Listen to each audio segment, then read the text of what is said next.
All right, guys, I know, okay? Quit yelling at me. This is the video that everyone hates, but they still click on it because they love that drama. They want to know, is METALBIRB going to be talking shit about my favorite band? I need to know.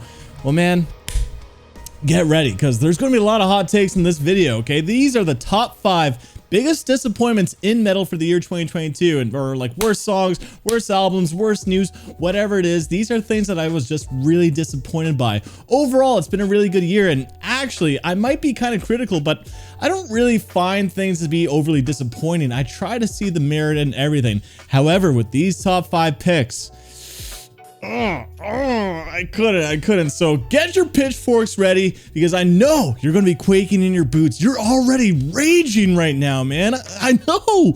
Calm down, okay? So let's move on to the top 5 biggest disappointments in metal for the year 2022.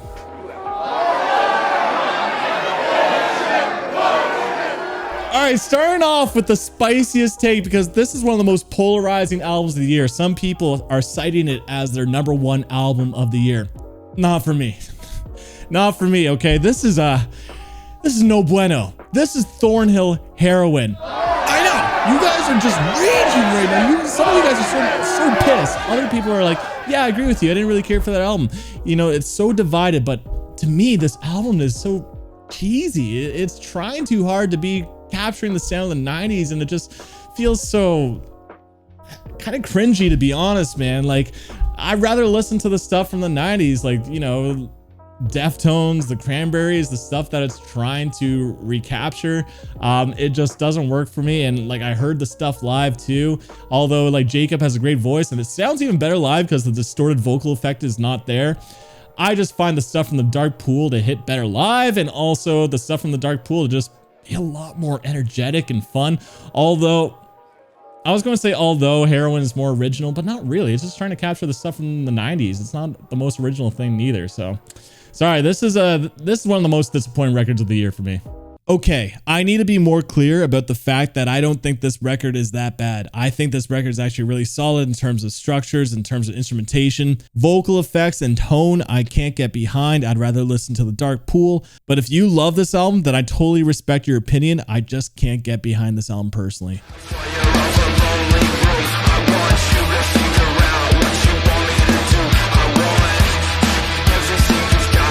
Guys, let's move on to number 4, which is this band made it to my top 5 disappointments of 2021 as well. It's unfortunate because this is one of the best bands in the scene. They're always 2 steps ahead, 3 steps ahead.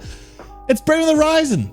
Remember the song Strangers? No, you don't, because the song is boring. The song is forgettable.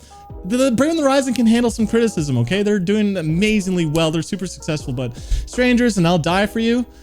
You remember I'll Die For You? No, you don't remember that either. These songs are just not that good. Like, Bring the Horizon is an amazing band, one of my favorite bands of all time, but these songs are just so forgettable and they don't feel like they're 2 steps ahead like Bring the Horizon usually is, so Maybe I'll just be fucked up forever. Should have figured myself out by now. Number 3 is the band where like 90% of my audience will be like, who the hell is that band? It's unfortunate because these guys write 10 out of 10 records, and I'm talking about the band The Deer Hunter. So The Deer Hunter is a progressive rock band, and truly they write cinematic, epic pieces. They're so amazing at their instruments. The vocals, the melodies just get stuck in your head for days.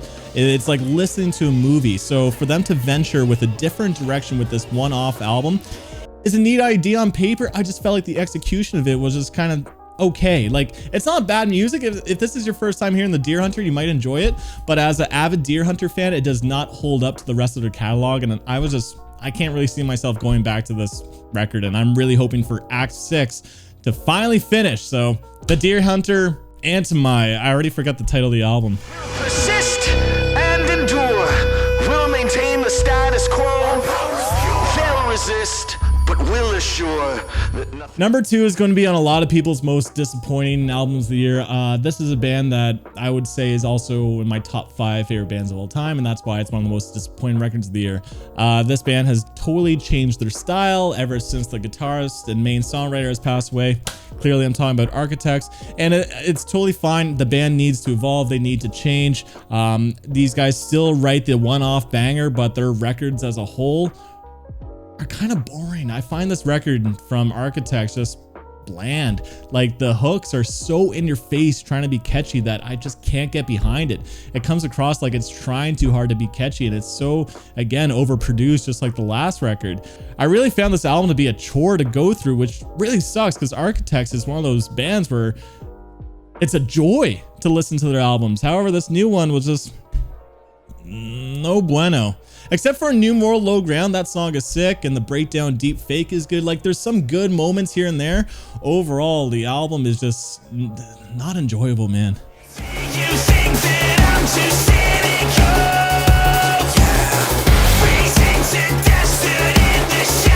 cynical? All right, how's the grip on the pitchfork? Are you just like sweating with rage trying to hold this pitchfork? Well, calm down, okay? Because, like, look, you gotta talk about the bad if you're going to review things. You can't just talk about the good things. No, you have to talk about the bad. You have to if you're going to be critical, right? If you're going to be a critic. This is bad. My number 1 is really, really bad. It's one of the worst, no, the worst reviewed album I've ever given. I gave it a 3 out of 10, which is my lowest rating. This album is just laughably bad. The vocals are so cringy at times. You know who I'm talking about at this point. If you don't, then I'd be shocked, but it's Parkway Drive and Darker Still and If a God Can Bleed. Like, what the hell was that shit?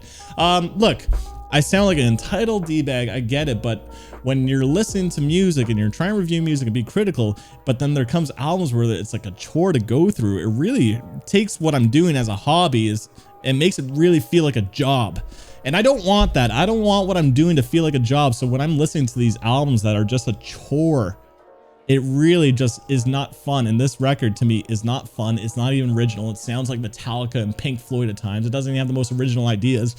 And again, it's laughably bad. Like, I literally was laughing throughout the album. So Parkway Drive, Darker Still, and If a God Can Bleed. I can't even say If a God Can Bleed is like my most disappointing thing, because like I actually enjoy it just so I can laugh at it. It's that bad. Yeah. If you like it, then that's cool. We have much different music taste though, you and I. But yeah, my number 1 goes to Parkway Drive, If a God Can Bleed, and honestly all of Darker Still. If a God can bleed, then I'll bleed you out. If a God can bleed, then I'll bleed you out. Fat little piggy with his head on the block. All right. I know you are quaking in your boots, in those big boots you're wearing right now. Why would you be wearing boots? Maybe you're outside, but I assume you're inside. You're probably just in socks. Maybe you're barefooted. Whatever it is, just calm down, okay? These are just my opinions, but my opinions, to be honest, are quite firm. I can't really change the way I feel. These are my top 5 disappointments of 2022. But what is your disappointment of the year? So comment down below, spice up my life. Guys, seriously, let's not talk about the good. Let's talk about the bad, because it's important for honest criticism to be heard, so that way things improve and we don't make the same mistakes. You know, I do that with my own channel too, right? It hurts at times, but you know, that pain makes you stronger and wiser. I don't know where I'm going. This is getting all wisdom like. Guys, just comment down your biggest disappointment. I'd love to know. But on that, thank you for tuning in. Until next time. Peace. Peace.